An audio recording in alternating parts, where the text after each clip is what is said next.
El sueño de mi primo Elof. Erckmann Chatrian. Una de las características predominantes en todas las historias de realismo fantástico de los autores Émile Erckmann y Alexander Chatrian es esa pincelada de humor que realza por contraste el valor literario de las mismas. Sin embargo, el humorismo brilla por su ausencia en el relato que a continuación extractamos, donde el terror y un fantasma siniestro atormentan los sueños del narrador.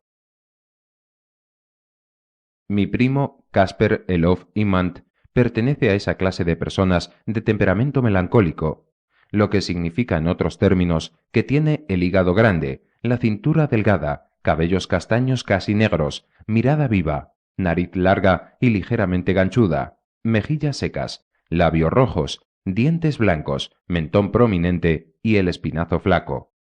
En otros tiempos a menudo se le veía pasearse con aire soñador y los hombros encorvados por la avenida Platans en Birkenfeld. Sus penetrantes ojos adoptaban entonces una expresión de abatimiento y las muchachas más bonitas de la ciudad se lamentaban de su infortunio, a pesar de que gozaba de una renta de 15.000 libras y de un excelente apetito. Ellas pensaban que estaba enfermo y trataban de curarle a toda costa. El pobre Elof, decían, no se consolará nunca de la muerte de su madre. Sería necesario que se distrajera, que gozase de la alegría de un hogar, para borrar de su alma esa impresión dolorosa. Sí, le haría falta una buena esposa, unos hijos, etc. El lector debe tener en cuenta que mi primo Elof no tenía 6 años cuando murió su madre, sino que estaba rondando la treintena. Yo acostumbraba a visitarle y le contaba todas estas historietas de las muchachas casaderas de la ciudad. Mi pobre pariente sonreía al oírlas, pero acto seguido volvía a su estado sombrío y melancólico. Nuestra tía Catherine, la viuda del consejero Weinland, acostumbraba dar en aquella época unas veladas musicales a donde concurría un buen ramillete de encantadoras muchachas. Siempre pensé que la digna señora, poseída de una vocación matrimonial muy singular, quería casar a sus sobrinos y favorecer, como suele decirse, las simpatías recíprocas. Fuera lo que fuese, mi primo Elof y yo, a gusto o a disgusto, asistíamos a aquellas reuniones que nos aburrían de lo lindo. Pero ¿qué no haría uno cuando tiene una tía que posee 3 inmensos viñedos y grandes extensiones de terreno en los alrededores de Frankfurt? Siempre quería escucharnos cantar el dúo langouroso. Lo que yo necesito eres tú, eres tú, eres tú. Con Mademoiselle Ophélie o con Mademoiselle Fridolin. Y nosotros lo cantábamos. Nuestra tía también nos obligaba a servir pasteles y Kougelhof a todas las señoritas casaderas, y nosotros lo hacíamos. Siempre estaba pendiente de nuestro aspecto exterior, del nudo de nuestra corbata, de la forma en que habíamos plegado el pañuelo del bolsillo de la chaqueta, y nosotros escuchábamos sus reproches con la más delicada condescendencia. Yo le respondía riendo: «Tiene usted muchísima razón, mi querida tía, tiene razón». Elof, mientras tanto, siempre estaba con el codo apoyado en el piano, con aire mohíno, y hacía gala de una gran resignación. Luego llegaban las cotorras, las de costumbre, Madame la consejera o Madame la baronesa. Estas 2 charlatanas hablaban más que todas las demás juntas. Cuando aparecían, todo eran exclamaciones. ¡Qué placer volverlas a ver! Ya creíamos que no iban a venir. Temíamos no tener el honor de que acudieran a nuestra velada musical. Y entonces aquellas damas sonreían, abrazaban a nuestra tía y la colmaban de besos y frases cariñosas. Da gloria ver a todas estas hermosas señoritas. ¡Qué lindas son! ¿Por qué no se casa usted? Ahora bien, cierta tarde después del dúo, de la obligada balada y de la arieta Colibrí Jolie, algunas de aquellas señoras damas de honor de una lotería de beneficencia hablaban entre ellas de una mendiga que acababa de morir a la edad de 90 años. Madame la baronesa de Freydag estaba haciendo una apología de las virtudes de la pobre anciana. Elof, apoyado en el quicio de una ventana, parecía escuchar con atención lo que decía la baronesa. De repente, aprovechando un instante de silencio, preguntó: «¿Madame la baronesa ha visto morir a muchas personas durante sus 15 años de visitas piadosas a los necesitados?» El acento, la mirada y la actitud de Elof extrañaron a todos los que allí estábamos presentes, Incluso yo me asombré de aquella conducta tan rara en él. Sí, caballero, he visto morir a muchas personas, respondió la baronesa, entusiasmada por lo visto de que mi primo le formulase aquella pregunta. ¿Y todos esos muertos tenían los ojos abiertos, señora baronesa? Insistió Elof. Todos, respondió la esposa del consejero. ¿Y la boca también, madame? Sí, así es, la boca también. Ya me lo imaginaba, exclamó Elof inclinando la frente. Ya me lo imaginaba.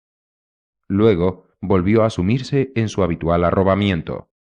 Aquellas insignificantes palabras habían producido tal efecto entre la concurrencia que vi palidecer a muchas damas. Bueno, debo aclarar que todo aquello no encajaba después de haber cantado la alegre cancioncilla Colibrí Jolie. Todos presentíamos que allí había algún misterio, y nuestra digna tía Catherine, para reanimar la alegría, propuso que bailáramos un vals. Lo hicimos, pero cada uno se sentía a disgusto. A las 11 de la noche Elof desapareció. 10 minutos después, los últimos coches abandonaron la mansión y se alejaron por aquella calle silenciosa. Cuando me disponía a marcharme, mi tía me agarró del brazo y me preguntó alarmada: «En nombre del cielo, Christian, ¿es que tu primo se ha vuelto loco?» «Bueno, mi querida tía, ya conoce usted su carácter extravagante. Por lo demás, creo francamente que no ha dicho nada malo». «Sin duda alguna», respondió mi tía. «La culpa es de esa baronesa, con sus historias de muertos y moribundos. Bueno, no pensemos más en ello. Buenas noches». Salí pensativo a la calle. A lo lejos brillaba la mecha humeante de un farol.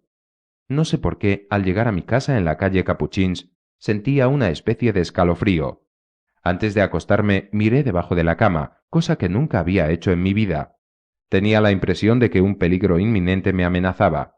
Durante toda la noche tuve unas pesadillas muy extrañas. Me desperté varias veces y escuché las ramas de los altos álamos azotar los cristales de mi ventana y la corriente del río Erbach chocar con su monótono fluir contra los muros existentes a lo largo de mi jardín. Los gritos de los marineros y del vigilante nocturno sonaban en mis oídos con un tono misterioso. Al día siguiente me levanté a las 5. Abrí las ventanas y me puse a escuchar el piar de las golondrinas. En aquel instante vi a lo lejos, en aquella calle desierta, a mi primo Elof, que se acercaba a grandes pasos, con el sombrero casi tapándole los ojos y cubriéndose el pecho con las solapas de su pequeño abrigo negro. Iba a saludarle cuando giró con brusquedad a la izquierda y subió las escaleras de 4 en 4.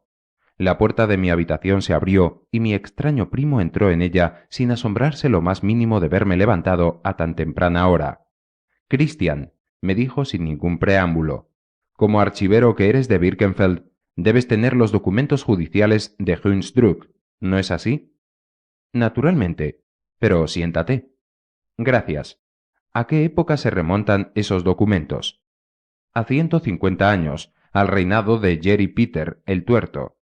«Bien, muy bien», repuso Elof. «¿Podrías confiarme los del año 1800? «Imposible. Ningún documento de los archivos debe salir de los mismos. Puedo darte una carta de presentación para el director de la biblioteca Saint-Christophe si lo deseas». «Con eso me basta», respondió mientras se paseaba con impaciencia por mi habitación. «¿Quieres ir inmediatamente?» «Sí, lo antes posible». «¿Es tan importante el asunto?» Se detuvo en seco y fijando en mí sus ojos negros, dijo dominado por la ansiedad: «Christian, ya lo sabrás todo, todo. Y ahora hazme el favor de darte prisa. Salgamos lo antes posible. Anda, ponte el sombrero y vámonos». Él mismo me lo trajo y me lo entregó mientras insistía: «Coge la llave y vámonos». Esta impaciencia en un hombre habitualmente tranquilo y calmoso, y sobre todo las extrañas preguntas que había dirigido a la baronesa durante la víspera, despertaron mi curiosidad. Accedí a lo que me pedía y partimos. La biblioteca de Saint-Christophe es un viejo edificio de estilo románico. Su origen se remonta a la época de Carlomagno. Tiene 3 altas salas superpuestas. Una escalera maciza de caracol conduce hasta el tejado, desde el que se divisan a través de 3 tragaluces todos los alrededores. En cada piso y en cada fachada del edificio hay 6 ventanas en arco, pequeñas, poco salientes, a través de las cuales la luz baña las grandes losas, mientras que las bóvedas quedan en la penumbra. En resumen, se trata de una construcción grotesca, cuyo solo mérito radica en la altura de sus murallas y en los recuerdos históricos que evoca. Su situación, cerca del río Erbach, le da un aspecto dominador. Nadie pensaría que se trata de una biblioteca, máxime si se tiene en cuenta que su pesada puerta de roble permanece cerrada desde el primer día del año hasta San Silvestre. Subimos por la escalera de caracol, iluminada de trecho en trecho por algunos tragaluces. Si estos escalones están gastados, dije, no es culpa mía ni de los sabios de Birkenfeld. Desde el año pasado en que el conde Harwig me pidió su árbol genealógico, nadie ha puesto los pies aquí. Llegamos al tercer piso. Mientras yo buscaba la llave, Elof, como si acabara de despertar de un extraño sueño, exclamó gritando en voz fuerte, «¡Al fin voy a poder ver!». Penetramos en la gran sala silenciosa. El sol brillaba con todo su fulgor matinal. A través de las pequeñas ventanas podíamos ver cómo iluminaba los hermosos paisajes de la llanura circundante, el río, los molinos y los árboles, cuyo follaje se destacaba con una nitidez sorprendente. El interior de la gran sala era sombrío, y la gran mesa del centro estaba cubierta de ese polvo fino que tamiza la soledad. Elof, al ver las inmensas estanterías de roble repletas de documentos, carpetas y otros papelotes, profirió una exclamación de sorpresa. Mientras tanto, yo había cogido una escalera y le preguntaba a mi primo, «¿Qué documentos quieres ver?» «Los del año 1800.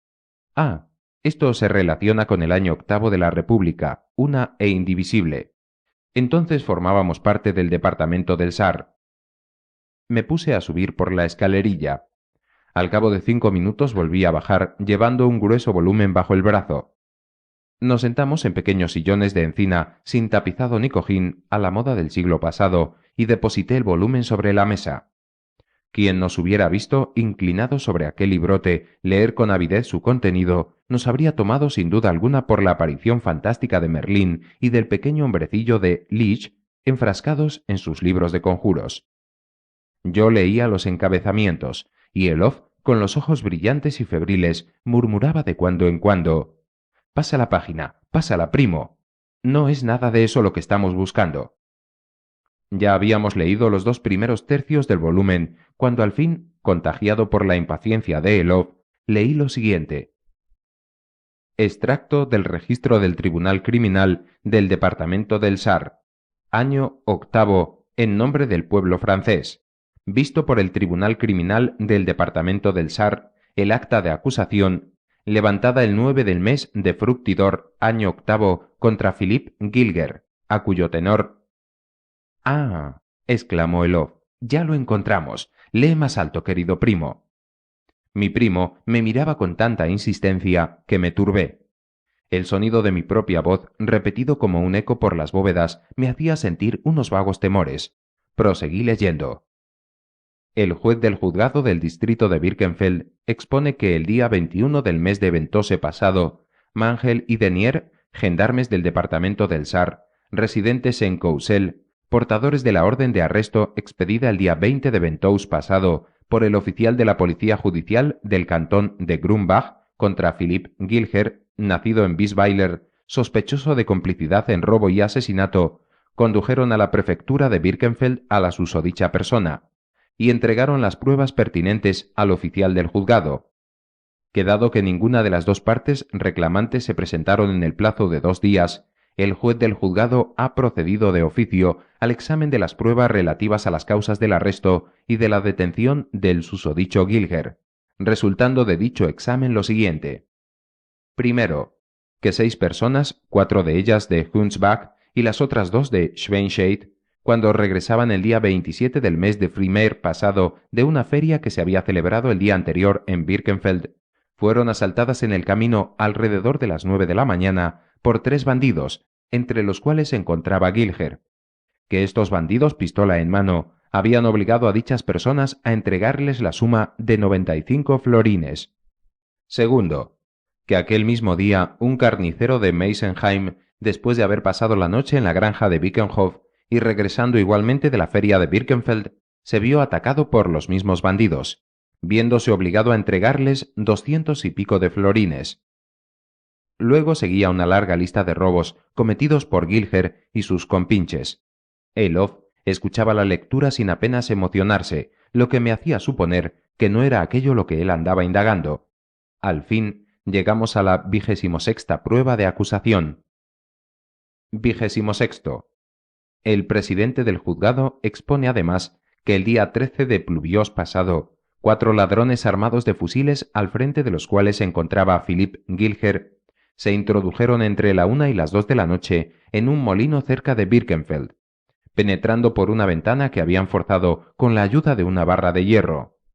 Que los ladrones, una vez que hubieron llegado a la puerta de la habitación del molinero Pierre Ringel.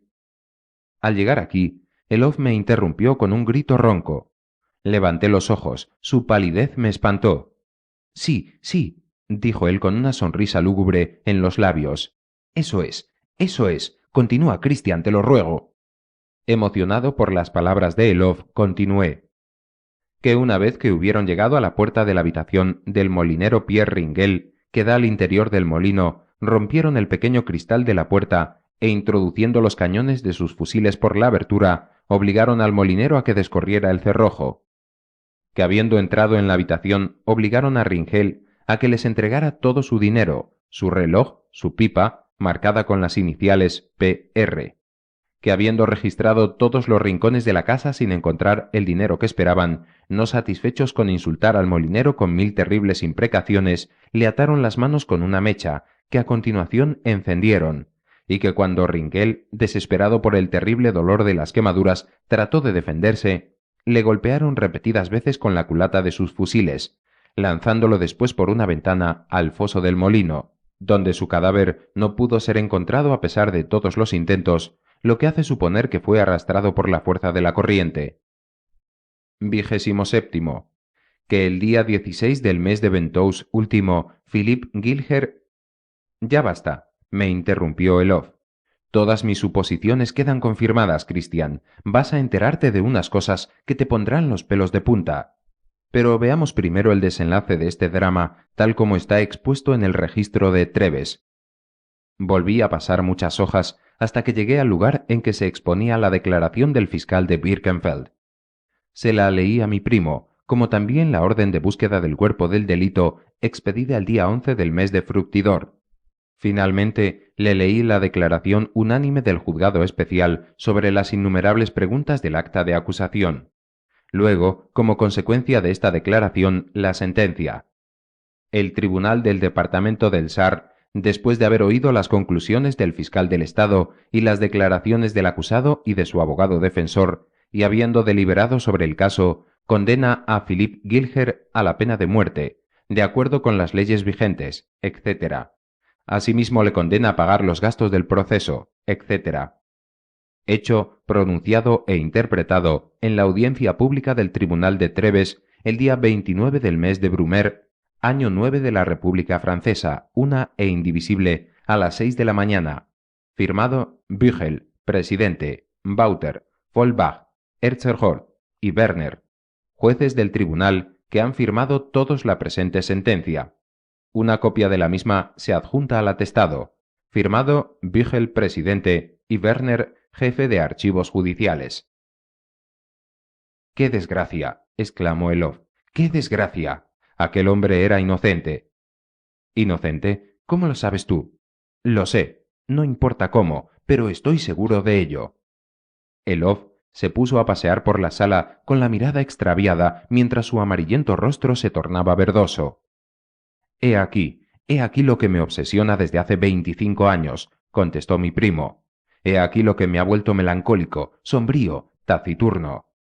Dejó de pasear por la sala, vino a sentarse a mi lado y me dijo con el acento más firme y seguro: No pretendo asegurar, Christian, que ese individuo, Gilger, haya sido un hombre honrado. Todo lo que el acta de acusación expone es cierto, excepto el asesinato del molinero. Sí, Gilger era un miserable, un salteador de caminos, vivió del pillaje y de la rapiña, pero no mató a Ringel. ¿Entonces quién lo hizo?, le pregunté intrigado. Voy a explicarte cómo sucedieron las cosas. El día 13 del mes de Pluviós, año octavo, entre la 1 y las 3 de la madrugada, la lluvia caía como un torrente. Ringel, viudo desde hacía 5 años, se había despertado en la habitación posterior y fue a examinar la rueda del molino. Oía que el agua se movía como un torbellino en el fondo del foso. Como no había tenido la precaución de bajar la esclusa antes de irse a la cama, temió que el desbordamiento del agua arrastrase el dique. Era un hombre de unos 60 o 65 años, todavía robusto, de cabellos grises y de carácter rapaz. Después de haber escuchado aquel diluvio durante unos instantes, se levantó para bajar la plataforma y girar la enorme tuerca del desaguadero, pero en aquel momento un sonido ronco llegó a sus oídos. Al llegar a este punto de su relato, Elof se puso muy pálido.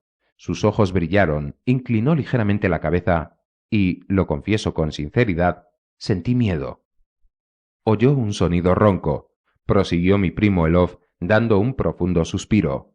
Un ruido brusco en el molino, una especie de crujido siniestro, claramente audible a pesar del estruendo del agua que se deslizaba por el tejado y caía por los canales de desagüe, y también a pesar del gran murmullo de los sauces azotados por la lluvia.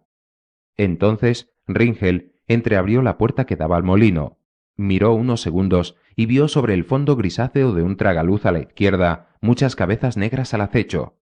Y como su vista adquiría por efecto del miedo la agudeza del gato en las tinieblas, vio asimismo cómo una gran palanca pasaba a través de los barrotes. 3 hombres hacían fuerza sobre la misma. De aquí aquel extraño ruido que había oído. Iba a gritar pidiendo socorro cuando uno de los barrotes cedió. Al mismo tiempo 2 hombres penetraron rápidamente en el molino. A Ringel solo le quedó tiempo para cerrar la puerta y encomendar su alma a Dios. Su actitud era muy lógica, pues desde hacía muchos meses no se hablaba de otra cosa que de asesinatos cometidos en los alrededores de Birkenfeld, de robos y de incendios. La banda de Schinderhannes asolaba la zona de Hunsrück, y por todas partes no se hablaba más que de bandoleros, ladrones, salteadores de camino y otros malhechores. Ringel sintió un miedo terrible al pensar en todo esto. La lluvia empezaba a decrecer, y por el interior del molino se oían pasos furtivos y cautelosos. Los bandidos buscaban sin duda alguna al molinero. Ringel no tenía armas. De repente se acordó de que su yerno dormía en una habitación encima de la suya, pero como se oyeron unos gritos, pensó que los bandidos lo habían atrapado. La realidad era que su yerno, Hans Omacht, huyó del molino apenas se dio cuenta de lo que allí ocurría, saltando al jardín desde una altura de 20 pies. Los bandidos encontraron su ventana abierta. Hubo un momento de silencio. Mi primo Elof parecía concentrarse y tratar de recordar todos los detalles de aquel hecho. En cuanto a mí, no hacía más que preguntarme cómo había podido enterarse de todos aquellos detalles, máxime teniendo en cuenta que el molinero había muerto y por lo tanto no pudo haberle confiado a nadie los pormenores de la noche en que fue asesinado. Olvidé decirte, mi querido primo, prosiguió Elof, que entre Pierre Ringel y su yerno existía un odio terrible. La hija del molinero había muerto hacía meses dejando un hijo. Este debía heredar, como es lógico, los bienes de su madre y abuelo. Ringel era muy avaro, y al verle solo en el molino, viviendo como un extraño y al no sentir por su nieto ningún afecto, había decidido volverse a casar. Cortejaba a una solterona de Neustadt. El yerno, al ver que corría el riesgo de verse en la pobreza, había correspondido al odio de su suegro con otro más intenso aún. Perdona que vuelva a interrumpirte, Elof, le dije a mi primo. ¿De dónde y de quién sabes tú todas estas cosas? Las sé y eso basta, repuso. Ahora déjame hablar y sabrás el resto. La mayoría de los hechos que relata el acta de acusación es exacta, y ello demuestra el espíritu observador de quien lo redactó. Es cierto que los bandidos, después de haber descubierto el escondite de Ringel, rompieron el vidrio de la puerta, que amenazaron fusilarlo por aquella abertura si no descorría el cerrojo.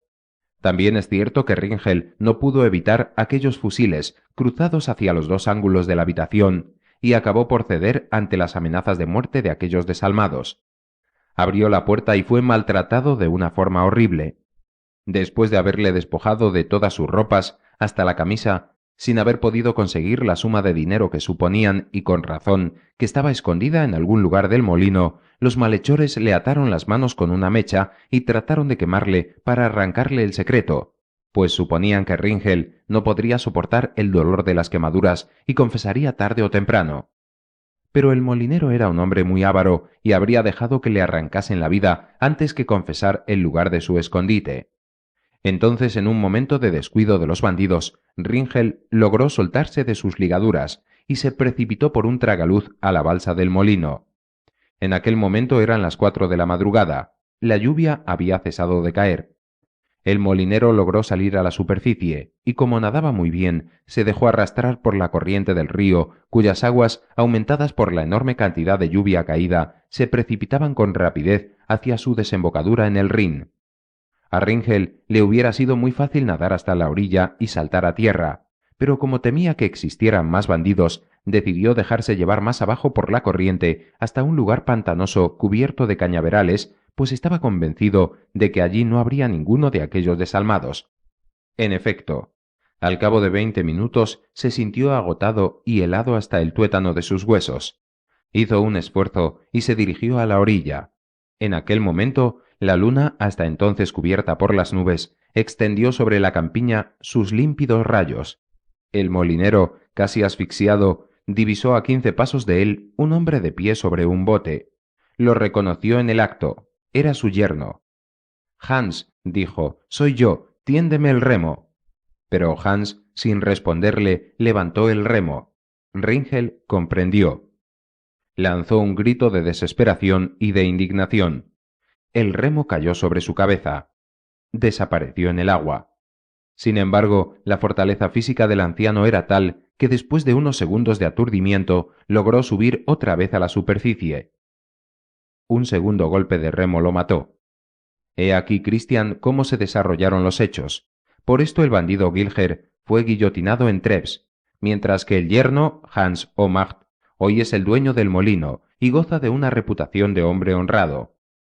Elof se calló. Mientras lo contemplaba boquiabierto, me pareció ver con mis propios ojos aquel espantoso drama. Pero por el amor de Dios, querido primo, volví a insistir. Espera un momento. Todavía no he terminado, me interrumpió Elof. Ayer te sorprendiste mucho cuando le pregunté a la baronesa Freytag si los muertos tienen siempre los ojos abiertos, ¿no es verdad? Así es, y no fui yo el único que se extrañó al oír tu extraña pregunta. Pues bien, Cristian, ahora sabrás por qué formulé aquella pregunta. Ante todo, debo decirte que nunca he visto a un muerto. La idea de que tuviera que ir a ver uno ya me espanta. Únicamente he visto un muerto en toda mi vida. Uno solo. En sueños. Eso fue en mi tierna infancia. Ese muerto con el que soñé estaba tendido en los cañaverales y tenía los ojos y la boca abiertos. Me parece estar viéndolo, con el rostro pálido, con sus ojos azules dirigidos hacia el cielo, su cuerpo batido por las ondas y balanceándose suavemente. Tenía los brazos extendidos cerca de aquella parte del desaguadero donde abundan los insectos más inmundos, cangrejos, ranas y otros bichos asquerosos, mientras que por encima de su cabeza las grandes hojas afiladas de un viejo sauce se estremecían bajo el soplo de la brisa. Aún creo estar viendo aquel cadáver desnudo abandonado. A lo lejos el paisaje desierto. En el horizonte los techos marrones de las casas de Birkenfeld. Algunos pájaros revoloteando sobre ellas en los aires. A continuación veo un hombre, por la noche, bajar en bote por el brumoso río Erbach, acercarse al cuerpo flotante de la víctima y asestarle un golpe violento con un bichero al costado del cadáver. Lo empuja hacia el centro de la corriente, pero el muerto flota. Entonces aquel hombre le amarra una piedra al cuello y desaparece bajo las aguas. Pues bien, mi querido primo, este muerto es el molinero Ringel, y el hombre que lo mató, su yerno Hans Omar. Pero Elof, todo esto no es más que un sueño. Un sueño. Sin embargo, Christian, acabas de comprobar que mi sueño no me había engañado. Los muertos tienen los ojos abiertos y la boca también. Yo nunca he visto un muerto, nadie me ha dicho nunca esto de los ojos y la boca. Y siempre que he tratado de representarme mentalmente un muerto, me lo imaginaba con el aspecto espantoso de ese cadáver. ¿De dónde me venía esa imagen?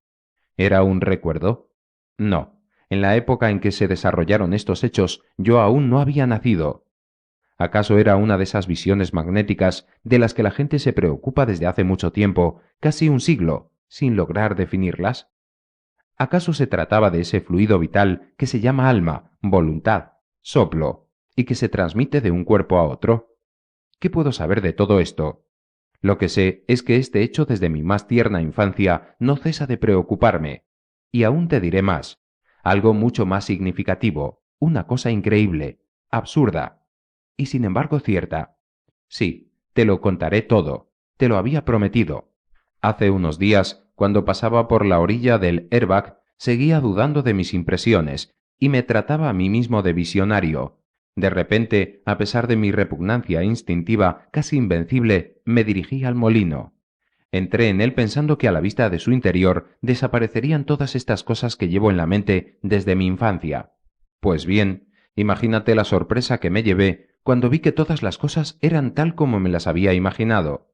El alto maderaje con las vigas cruzadas, la escalera de madera para subir al granero, la muela del molino, el tragaluz y su barrote de hierro roto, ahora reparado mediante un doble anillo metálico que por cierto le da más resistencia, más solidez. La habitación de Ringel y su pequeña mirilla de vidrio para controlar desde allí el funcionamiento del molino. Todo, absolutamente todo, hasta los más pequeños, los más ínfimos detalles. Me quedé estupefacto. En aquel instante oí unos pasos pesados arriba en la escalera. Aquellas pisadas me estremecieron. El yerno empieza a bajar lentamente. Intento huir, pero una fuerza invisible me retiene. Es él, me dije. En efecto, era él, Hans, el yerno de Ringel, ya viejo por el paso de tantos años. Tenía el cráneo calvo, las mejillas hundidas y el rostro surcado de arrugas, fruto de la avaricia o quizá de los remordimientos. Apretó los labios. Luego, con aire de patán, sonriendo me preguntó: ¿Qué desea el señor? Oh, nada. Había entrado por simple curiosidad. Tiene usted un molino muy bonito, señor. ¿Me permite que lo vea y dé una vuelta por él? No me contestó nada. Se limitó a observarme. Interpreté su silencio como un gesto de aprobación y me puse a visitar el molino. Después de haber recorrido la sala inferior, atravesé el pequeño puente de enfrente por encima de la esclusa. Llegué al borde del río. Allí estaba el sendero. Allí estaban los cañaverales. Al comprobar todos estos detalles, mis miembros temblaban. Altos árboles, espesos matorrales, algunas rocas diseminadas traen a mi mente extraños y remotos recuerdos. La bolsa estaba seca. Penetré en ella, pisoteando los marchitos juncos y esas plantas llamadas colas de caballo. Finalmente llegué a aquel lugar que tantas veces vi durante mis sueños. Era allí, en aquella depresión, donde yacía el muerto de mis sueños. Me detuve sumido en largas y profundas meditaciones. Luego volví a la realidad y me puse a golpear el suelo en aquel sitio preciso. Sí, sí, me dije. Fue aquí donde lo vi. En aquel instante un ruido imperceptible me hizo estremecer. Me volví y... ¿qué es lo que veo? El yerno, el molinero con el rostro pálido, la boca temblorosa y los ojos chispeantes. Me había seguido. ¿Qué hace aquí? Me dijo bruscamente. ¿Yo? Nada, señor. Estaba mirando. ¿Mirando? ¿Qué estaba mirando? Oh, nada, quería ver. Aquí no hay nada que ver. Cuando me disponía a responderle, añadió con tono rudo: Siga su camino, márchese de aquí. La fisonomía de aquel hombre tenía algo de espantoso. Un siniestro fulgor iluminaba su mirada. Estábamos solos, la noche se echaba encima. Me apresuré a obedecerle. Esta es la exacta verdad, Cristian. Ahora dime, si quieres, que mi sueño es absurdo, que no tiene sentido común, pero por mucho que discutas, no me impedirás creer en él. Sí, Hans mató a su suegro, estoy convencido de ello. Lo juraría, aunque estuviera con el cuello bajo la cuchilla de la guillotina. Pero entonces hay que denunciarlo a la policía, exclamé yo levantándome. Hay que arrancarle la máscara a ese miserable. ¿Denunciarlo? ¿Estás soñando, mi querido primo? Para hacerlo se necesitan pruebas materiales, y esas pruebas nos faltan. Si fuese a contarle mi sueño al viejo magistrado Matías Hillelsberg, se echaría a reír en mis propias narices. Incluso sería capaz de detenerme y encerrarme en un manicomio. que es un sueño para la gente razonable, una divagación del espíritu, menos que nada. Tienes razón, Elof, tienes muchísima razón. Cuando no se comprende un hecho se le niega. Es mucho más sencillo que tratar de analizarlo y profundizar en él. La razón es una cosa muy bella. Bajamos por la escalera de la biblioteca, meditabundos, en silencio.